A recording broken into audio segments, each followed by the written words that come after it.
ये बात तो पक्की है, सभी छोटे पक्षी अच्छी और बुरी चीजें अपने माता पिता से ही सीखते हैं। वो चिड़िया बहुत अच्छी थी, इसलिए उसकी बेटी गुड़िया भी बहुत अच्छी थी। वो बहुत दयालु थी, वो बहुत ईमानदार थी। बुलबुले, आप यहाँ बैठकर रो क्यों रहे हैं? स्कूल का टाइम होने वाला है, क्या आज आप स्कूल नहीं जाओगे? नहीं, मैं आज स्कूल नहीं जाऊंगा। मेरे पास पेंसिल नहीं है। कल भी मुझे टीचर से पेंसिल ना होने पर मार पड़ी थी। तो आप अपनी मम्मा से कहें कि वो आपको पेंसिल ले दे। किसे कहूँ? मेरी मम्मा भी नहीं है और पापा भी नहीं है। मैं एक अनाथ पक्षी हूँ। ये सुनकर गुड़िया को उस छोटे पक्षी पर बहुत दया आती है और वो अपनी पेंसिल उसे दे देती है। दोपहर को जब स्कूल से गुड़िया घर जाती है तो उसके पास होमवर्क लिखने के लिए पेंसिल नहीं थी। वो अपनी मम्मा से कहती है, मम्मा मेरे पास पेंसिल नहीं है, मुझे पेंसिल ला दे।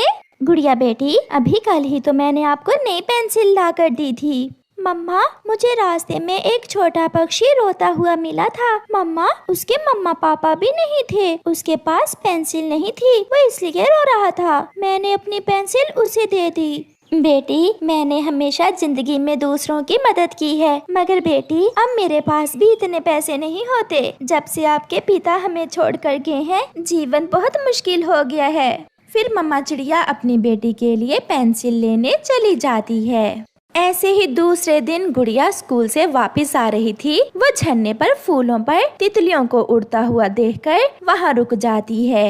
हेलो रोज, कैसे हो? मैं बहुत खुश हूँ क्योंकि आज मैं पूरा खिला हुआ हूँ। एक मैना वहाँ आती है। गुड़िया, मैं पेंटिंग करती हूँ, प्लीज मुझे अपने कलर्स दे दो। मेरे पास कलर्स नहीं है और माँ के पास पैसे भी नहीं थे कलर्स लेकर देने के लिए। थोड़ी देर के लिए गुड़िया सोचती है और फिर अपने कलर्स उसे दे देती है। मैना खुशी खुशी वहाँ से चली जाती है। मम्मा, मैं दूसरों की मदद करने से खुद को नहीं रोक पाती। ऐ ऊपर वाले, मुझे इतना दो कि मैं हमेशा दूसरों की मदद कर सकूं। तुम्हारी सुन ली ऊपर वाले ने, तुम्हारी सुन ली है गुड़िया, इसीलिए उसने मुझे आपके पास भेजा है।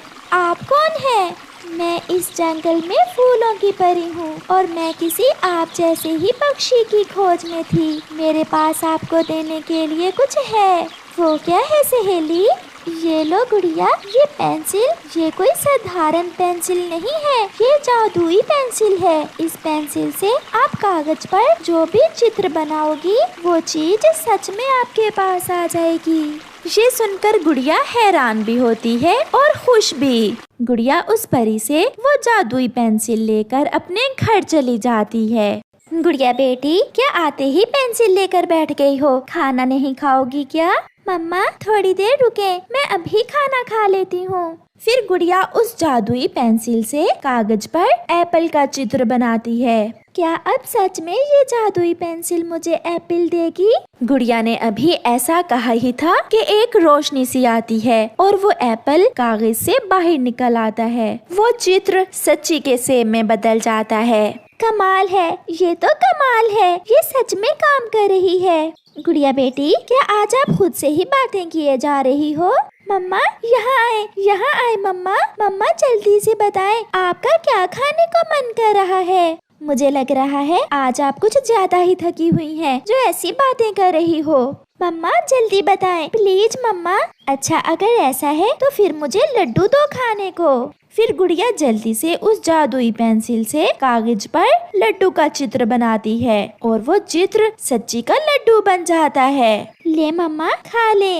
गुड़िया उछलने लग जाती है, मगर उसकी मम्मा बहुत हैरान थी। बेटी सच बताओ, ये सब क्या है? मम्मा, ये है कमाल मेरी इस जादुई पेंसिल का, जो मुझे फूलों की परी ने दी है। अब मैं हमेशा दूसरों की मदद करूँगी और मुझे कोई रोक नहीं सकेगा। याहू! ऐसे खुशी खुशी गुड़िया वो जादुई पेंसिल और कागज लेकर बाहर चली जाती है। आंटी गौरी, समोसा खाओगी क्या? मजाक न करो गुड़िया बेटी, आपके पास कौन सा समोसा है? आप जल्दी से बताएं। एक नहीं, दो खाऊंगी। फिर गुड़िया जल्दी से अपनी जादुई पेंसिल से कागज पर समोसे का चित्र बनाने लगती है गुड़िया बेटी, आप तो बहुत अच्छी थीं। आप भी दूसरों से मजाक करने लगी हो। चित्र बनते ही समोसे का चित्र सच्ची के समोसे में बदल जाता है, जिसे देखकर गौरी कव्वी हैरान हो जाती है। ले आंटी, एक नहीं 2-2 समोसे खाओ। अब हम कुछ भी खा सकेंगे, अब हम कुछ भी खा सकेंगे। ऐसा कहते हुए गौरी समोसे लेकर वहाँ से भाग जाती है और गुड़िया हमेशा दूसरों की मदद करती रहती है। गरीब चिड़िया कुछ दिनों से बीमार थी। वो इतनी बीमार थी कि चल फिर भी ना सकती थी। पहले तो वो चिड़िया गौरी कव्वी के घर का काम काज करके अपने घर का गुजारा कर लेती थी, मगर जिस दिन से वो बीमार हुई थी, घर में खाने को कुछ भी ना बचा था। गौरी कव्वी चिड़िया के पास आती है। चिड़िया, 3 दिन हो गए तुम काम पर नहीं आ रही हो। अगर काम नहीं करना तो मुझे बता दो, मैं कोई और काम वाली रख लेती हूँ। गौरी बहन, ऐसा ना करना। मैं जैसे ही ठीक होंगी मैं काम पर आ जाऊंगी। इतनी भी छोटी नहीं है तुम्हारी ये बेटी। जितने दिन तुम ठीक नहीं होती इसे काम पर भेज दिया करो। हाँ मम्मा, मैं कर लूंगी। जब तक आप ठीक नहीं हो जाती हैं, गौरी आंटी के घर का काम मैं कर लिया करूंगी। मगर बेटी।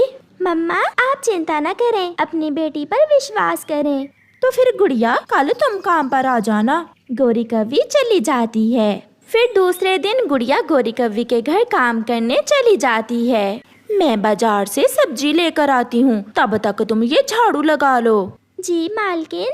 गौरी चली जाती है। कालू कौवा, गौरी का पति, बैठा अखबार पढ़ रहा था और वो नजरें चुरा चुरा कर गुड़िया की तरफ देख रहा था। बहुत सुंदर है ये छोटी चिड़िया। गुड़िया, गुड़िया, यहाँ आओ। जी साहब जी। तुम तो अपनी मम्मा से भी अच्छा काम कर रही हो। ये लो चॉकलेट खा लो, बहुत स्वादिष्ट है। नहीं कालू अंकल, मम्मा ने मना किया है। गुड़िया वहाँ से भाग जाती है। शर्मा गई छोटी चिड़िया। मम्मा, कालू अंकल मुझे चॉकलेट दे रहे थे, मगर मैंने मना कर दिया। बेटी, वो अंकल हैं आपके, अगर ले भी लेती तो कोई बुरी बात नहीं थी। मगर मम्मा, मुझे ऐसा लगा जैसे कालू अंकल मुझे घूर घूर कर देख रहे हैं। उसकी आदत ही ऐसी है बेटी। गुड़िया रसोई में काम कर रही थी। गौरी, कल तुम कह रही थी कि तुम्हारी माँ बीमार है, जाओ अपनी माँ को देखाओ, वो बुला रही थी तुम्हें। आज तो बहुत ख्याल आ रहा है तुम्हें मेरी माँ का, पहले तो कभी ख्याल नहीं आया। वो ऐसे ही मैंने सोचा।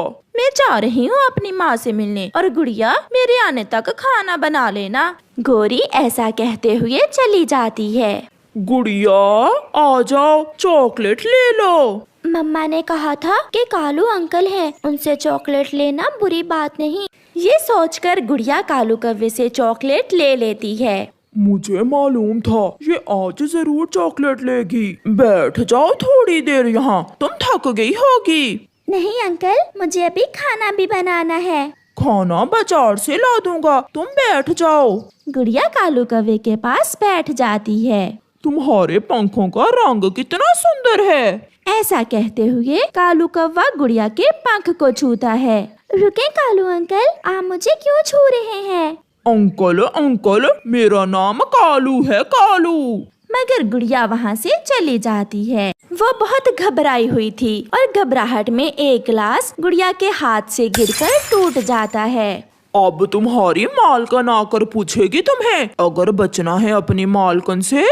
ऐसा कहते हुए कालू गुड़िया की तरफ जाता है, मगर गुड़िया वहाँ से चली जाती है। गुड़िया बेटी, क्या हुआ? सब ठीक तो है? आप इतना घबराई हुई क्यों हैं? मम्मा, कुछ नहीं। वो अपनी मम्मा को बताने से डर रही थी कि कालू कौवा कैसे उसे तंग कर रहा था। वो अपनी माँ से कोई बात नहीं कर पाती और घर से नदी पर चली जाती है। वहाँ उसकी मम्मा की दोस्त हरियाली धोती बैठी हुई थी। गुड़िया बेटी, मुझे किसी काम वाली की तलाश है। क्या आपकी नजर में कोई काम वाली है? आंटी, मैं भी गौरी आंटी के घर में काम करती हूँ, मगर मैं वहाँ कल से नहीं जाऊँगी। अगर आप कहें तो मैं आपके घर आ जाऊँगी। मगर क्यों बेटी, वहाँ क्या हुआ? आंटी, गौरी आंटी का पति कालू कौवा मुझसे उल्टी सीधी बातें करता है और आज उसने मुझे छूने की कोशिश भी की। आपने अपनी मम्मा को बताया क्या? नहीं आंटी, मुझे मम्मा से डर लग रहा था। गुड़िया बेटी, ऐसी कोई भी बात हो अपनी मम्मा को बताते हैं, कोई भी बात मम्मा से नहीं छुपाते। आप कल मेरे घर काम पर आ जाना और अपनी माँ को सारी बात जरूर बता देना। ऐसे हरियाली तोती गुड़िया को हौसला देकर चली जाती है। मम्मा मम्मा, वो कालू अंकल। बताओ बताओ बेटी, क्या हुआ? क्या उसने आपको छूने की कोशिश की? हाँ मम्मा, वो मुझसे हर रोज उल्टी सीधी बातें भी करता है। शाबाश मेरी बेटी, ऐसी बातें अपनी मम्मा से नहीं छुपाते। मैं अब ठीक हूँ, कल से मैं काम पर जाऊंगी। नहीं मम्मा, मुझे हरियाली आंटी ने अपने घर काम पर रख लिया है। मैं कल से हरियाली तोती आंटी के घर पर काम पर जाऊंगी। मुझे गर्व है अपनी बेटी पर। प्यारे दोस्तों, अगर कोई कालू कौवा आपके आसपास हो तो घबराने और डरने की बजाय उसे सबके सामने लाएं और सबसे पहले अपनी मम्मा को बताएं। आपका धन्यवाद।